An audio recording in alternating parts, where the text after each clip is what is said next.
Salut à toi, bienvenue dans ce nouvel épisode de l'Alambic Curieux. La dernière fois, on est parti visiter le domaine Périnais et j'en avais profité pour t'expliquer les notions de terroir.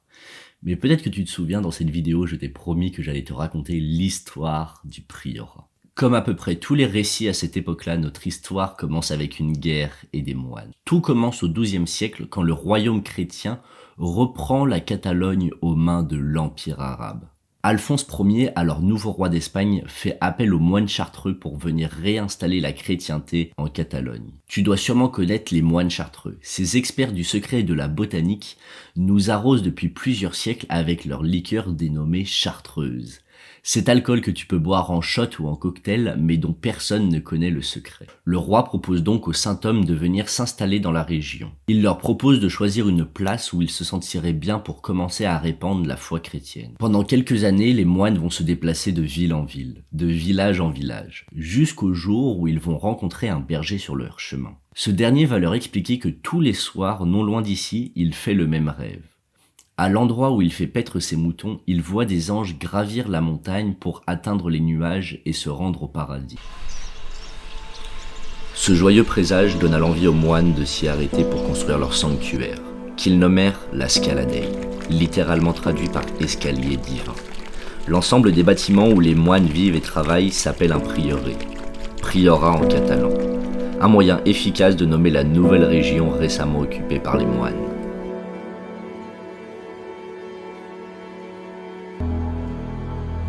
Avec les sols mis à leur disposition, la culture de la vigne fut comme une évidence. Les sols assez pauvres permettaient de produire des raisins de grande qualité. Pendant des siècles, le monastère va tâcher à cultiver ce vignoble et faire de cette région un joyau viticole. Ils iront jusqu'à faire un manuscrit pour préserver ce savoir-faire unique. Au XIXe siècle, une loi est prononcée et l'Église se voit retirer tous ses biens. Les Chartreux, contraints de quitter la région, se voient dans un premier temps piller leur monastère par les villageois. Dans un second temps, les terres se voient vendues à 4 grandes familles. Le monastère et une partie des vignes en friche furent rachetés par l'une d'entre elles. Et après une restauration extraordinaire du vignoble, la Bodega Scala Dei fut bâtie. Aujourd'hui, je vais rencontrer Paul qui va nous faire une petite visite du prieurat et ça va pas piquer des hannetons. Of Aragon, who invited monks from various different orders to come into Catalonia and build monasteries. And when they arrived here, what they discovered was this.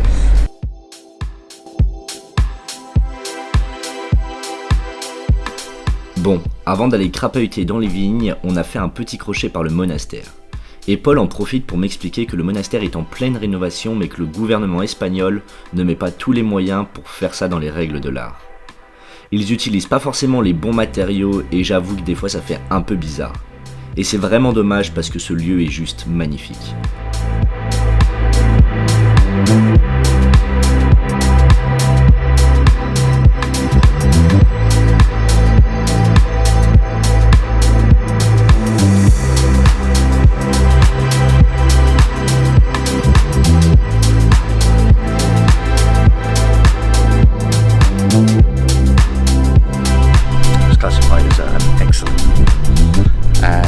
This is 100%, this one is 100% Grenache.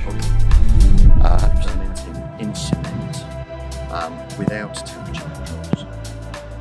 Fermenting with all of the stems. Long macerations. Sur cette bouteille, tu peux retrouver la dénomination Mas. Tu retrouveras souvent ce mot sur les bouteilles qui proviennent du nord de l'Espagne ou du sud de la France. Ce terme désigne de vieilles fermes de la région autour des Pyrénées. Elles avaient pour but de loger les travailleurs du domaine. Ici, le Mas Déu appartenait au monastère, et donc lui aussi a été pillé par les villageois, qui utilisaient les pierres de ce mas pour construire leur propre maison. Pour en revenir au vignoble en lui-même, il est planté dans ce magnifique amphithéâtre de vignes centenaire.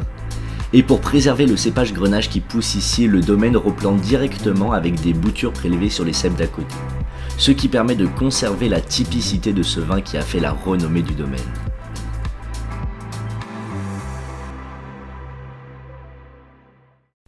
En plus d'être classé comme patrimoine national, le domaine de la Scala Dei fait face à une autre contrainte. L'ensemble de leurs vignes se situe dans le parc national. Paul m'explique donc que pour faire leur vin, il faut mettre en place des techniques plus durables, autrement appelées sustainable wine production in harmony with nature. Des jolis mots qui certes sonnent très bien, mais qui n'ont pas vraiment de fondement. Ils ne sont pas labellisés, donc ils sont libres de faire ce qu'ils veulent d'une année à l'autre. Et c'est sûr que c'est super intéressant, ça leur laisse le choix de mettre ou non des pesticides. Mais bon, quoi qu'il en soit, dans la région, on n'en abuse pas. Parce que le climat est assez clément, donc pas vraiment de maladies. À croire que la région a été bénie des dieux. Bon, tout à l'heure j'ai évoqué le fait que le domaine de la Scala Dei fut créé après le rachat des terres par une des grandes familles. Eh bien c'est pas tout à fait vrai, le bâtiment existait déjà.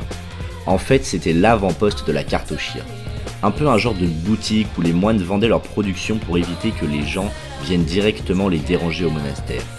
Ce qui autrefois était un espèce de magasin géant à ciel ouvert est aujourd'hui un petit village qui se voit peu à peu déserté à cause de l'exode rural.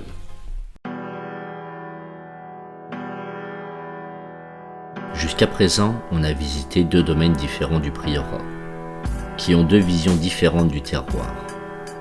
Chez Périnet, ils préfèrent mettre en avant le vigneron et essayer d'apporter un peu de nouveauté dans les vins qu'ils produisent par le travail de nouveaux cépages. Alors que ici, c'est complètement différent. On a justement beaucoup parlé de la philosophie de la maison avec Paul. En gros, ici, ils laissent s'exprimer le sol et les cépages préconisés par les moines. Et surtout, ils ne dérivent pas à la règle monastique. Pour eux, l'œnologue arrive vraiment en second plan, car vu que tout le monde met la main à la grappe pour faire le vin, eh bien théoriquement, ils pourraient tous élaborer le vin de la Scala Dei. Une façon de préserver le vin de la signature d'un seul homme. Car ici, l'histoire prévaut sur les mortels. Seule l'histoire vit à jamais, au fond des bouteilles. Let's dance late.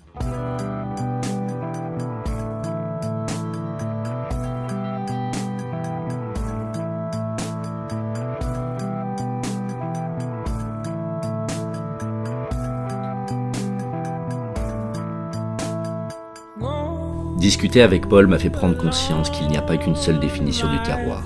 Certains cherchent à écrire l'histoire pendant que d'autres s'efforcent à la conserver. Where does one start? Scala Dei is the oldest winery in the Priorat. Scala Dei is the original Priorat winery. Scala Dei, the place, is where the Priorat was born. Without Scala Dei, there would be no Priorat. Our definition of terroir, again, terroir is the place. And the most important thing for any winery is the earth, is the place, is the soil, is the vineyard. A wine is made in the vineyard. A wine should talk about where it's made. A wine should talk about where it's been grown. Terroir, that's terroir. That's the essence of terroir. So the history don't have any majors in the terroir? The history doesn't have, no, because the terroir is the place. The place has history. Grape varieties, it is part of the history. You know? Here at Scala Dei we have varieties that we can't cultivate because they won't grow. They won't grow. The monks knew this, and in the 16th century the monks wrote a document which basically is the manual of viticulture for Scala Dei. And in that document, quite clearly, they stated that Scala Dei was a place to grow Grenache. We just want to make the best wine in the world. That's what motivates us. Okay, what is a good wine? That's a very good question. A good wine is a wine that you like. A good wine is a wine that you enjoy. That's wearing one hat. You put a winemaker's hat on, you look at a wine differently because you're looking for clarity, cleanness, you're looking for correctness, the way the wine has been made. In the main, if you buy a wine, you try it, you like it, then for you, that is a good wine because wine is personal. Bon, c'est déjà la fin de cet épisode sur le priorat. J'espère que tu auras aimé. En tout cas, moi j'ai pris un très gros kiff à réaliser cet épisode. Tu peux toujours liker et t'abonner, ça fait toujours très plaisir. Lâche-moi un petit commentaire pour me dire ce que tu as envie de voir, si tu as des questions à me poser, c'est vraiment kiffant. Et d'ailleurs, petite nouvelle, l'Alambicurieux se retrouve sur Instagram. J'y poste des contenus tous les jours pour t'expliquer des petites anecdotes, des petites facts sur le vin ou les alcools en tout genre. Bon, sur ce, je te laisse, on se retrouve très vite dans une prochaine vidéo. Ciao. What is your best memories about wine? my man on the station. Do you know, one of the problems with wine is that you drink enough of it, you don't remember. Every day is a memory because every day is a glass of wine.